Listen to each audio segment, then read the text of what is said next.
Hello दोस्तों, स्वागत है आप सभी का वैल्यू इन्वेस्टर यूट्यूब चैनल के ऊपर। इस वीडियो के अंदर बात करेंगे कुछ अपडेट्स आ रहे निकल के आरबीआई की तरफ से, सेबी की तरफ से टैरिफ अपडेट आ रहा है, वो भी मैं आपके साथ शेयर करूंगा। तो वीडियो में बने रहे, बहुत ही कमाल का वीडियो होने वाला है। सबसे पहले मैं आपको बता दूं, मार्केट के ऊपर अपडेट ये आ रहा है कि मार्केट इस हफ्ते सिर्फ 3 दिनों के लिए ओपन रहेगा। 3 दिनों के लिए मार्केट ओपन रहने वाला है। अब ऐसा क्यों है? देखिए, वैसे तो मार्केट हमारा 5 दिनों के लिए ओपन रहता है, लेकिन हॉलीडे की वजह से मार्केट यहाँ पर सिर्फ 3 दिन ओपन रहेगा। तो सबसे पहला हॉलीडे मंडे 14 अप्रैल 2025।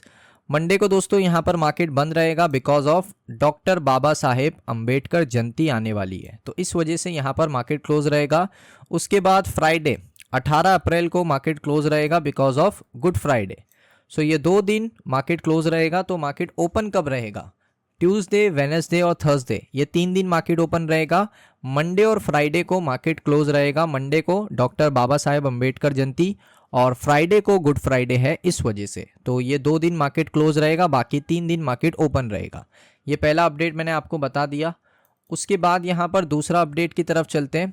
सो यहाँ पर बीजेपी की तरफ से काफ़ी बड़ा अपडेट आ रहा है। देखिए, यूएस के टैरिफ यहाँ पर बीजेपी का ये मानना है कि जो यूएस टैरिफ है वो मिनिमम इम्पैक्ट करेगा इंडियन इकोनॉमी को, ये क्लेम किया है बीजेपी ने।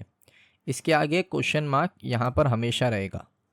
US tariff will have minimal impact on Indian economy. अब ये तो टाइम बताएगा, लेकिन ये बीजेपी के स्पोक पर्सन है, उनका मानना है कि यहाँ पर जो यूएस टैरिफ है उसका जो इम्पैक्ट है इंडियन इकोनॉमी के ऊपर वो कम से कम होगा, ज़्यादा नहीं होने वाला। ये बीजेपी ने क्लेम किया है, और क्लेम करने की वजह यह है कि डोमेस्टिक प्रोडक्शन बढ़ रहा है, आत्मनिर्भर भारत, ये सारी स्कीम के वजह से इंडिया की इकोनॉमी जो है इंडिया के प्रोडक्शन के ऊपर ही डिपेंड करती है।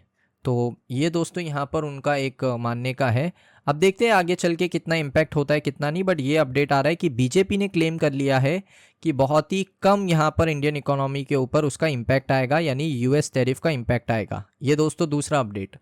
तीसरा अपडेट मैं आपको देते चलूँ, ताइवान ने दोस्तों एक्सटेंड किया है शॉर्ट सेलिंग के जो कर्व्स थे उनको यहाँ पर कम करने की कोशिश करी है।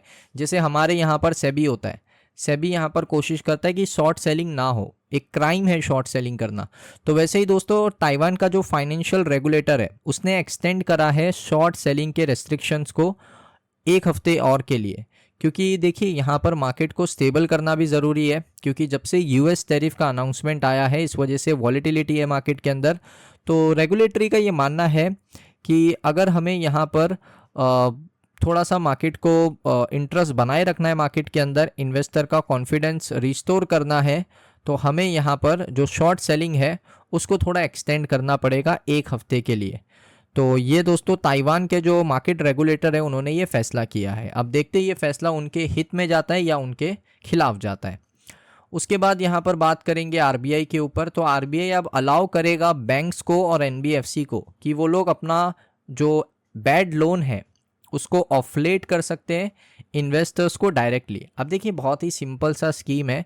इसमें क्या होगा, आरबीआई ने एक नया फ्रेमवर्क बना दिया जिसमें जो बैंक है और एनबीएफसी कंपनीज है वो डायरेक्टली सेल कर सकते हैं अपने एसेट इन्वेस्टर्स को। अब इन्वेस्टर ऐसा नहीं कि कोई सोल इन्वेस्टर्स होगा, इन्वेस्टर यानी एक ऑर्गेनाइजेशन होगा प्रॉपर। वो ऑर्गेनाइजेशन क्या करेगा, बैड लोन को बाय कर लेगा किसी एक्स कंपनी से या किसी एक्स बैंक से। अब बाय कर लेगा तो एक अमाउंट पे करेगा जो मिनिमम अमाउंट होगा। जैसे अगर कोई 10,000 करोड़ का बैड लोन ले रहा है तो उसके बदले में वो 3,000-4,000 करोड़ पे करेगा डायरेक्टली बैंक्स को और एनबीएफसी को जिससे भी उसने खरीदा है। फिर उसके बाद वो क्या करेगा, वो अपनी एक रिकवरी टीम बनाएगा। वो रिकवरी टीम क्या करेगी, जितना उसने इन्वेस्ट किया है, जैसे 3,000 करोड़ किया है तो उसको वो 6,000 करोड़ करने की कोशिश करेगा कि रिकवर करके मैं 6,000 करोड़ ले लूँ। तो इस तरीके से दोस्तों यहाँ पर ये काम करने वाला है, जैसे मैंने आपको एक्सप्लेन किया बिल्कुल वैसे ही ये काम करने वाला है।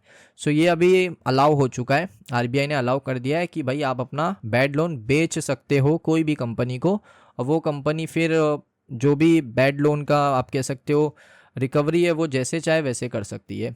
तो ये अभी अपडेट है, जैसे चाहे यानी जो रूल्स एंड रेगुलेशन है उस बेसिस पे कर सकती है।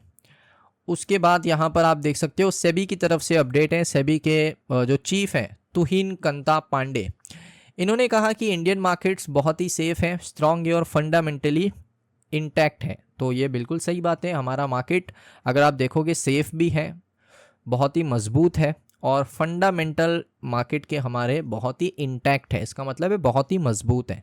तो ये मेरे हिसाब से अच्छा अपडेट है, और एक अच्छा इन्होंने सारी दुनिया के सामने ये बयान दिया है मीडिया के थ्रू कि हमारा मार्केट बड़ा मजबूत मार्केट है। ऐसा नहीं है कि टैरिफ आ रहा है या कोई भी अपडेट आ रहा है तो इससे हमारा मार्केट ख़त्म हो जाएगा। जो रिटेलर्स बहुत ज़्यादा पैनिक होते हैं, उनको लॉस दिखता है, तो वो यही कहते हैं कि मार्केट में दम नहीं है, यहाँ से निकल जाओ। ऐसा बिल्कुल नहीं है, बहुत मजबूत है, फंडामेंटल बहुत अच्छे हैं मार्केट के। तो लॉन्ग टर्म में तो मार्केट अच्छा परफॉर्म करेगा ही करेगा। सो दोस्तों, ये वीडियो आपको कैसा लगा, अपडेट्स आपको कैसे लगे, कमेंट सेक्शन में बताइए। अगर आपको ये वीडियो अच्छा लगा, वीडियो को लाइक करें, चैनल पे पहली बार आए हो सब्सक्राइब कर लो। मिलता हूँ नेक्स्ट वीडियो के अंदर।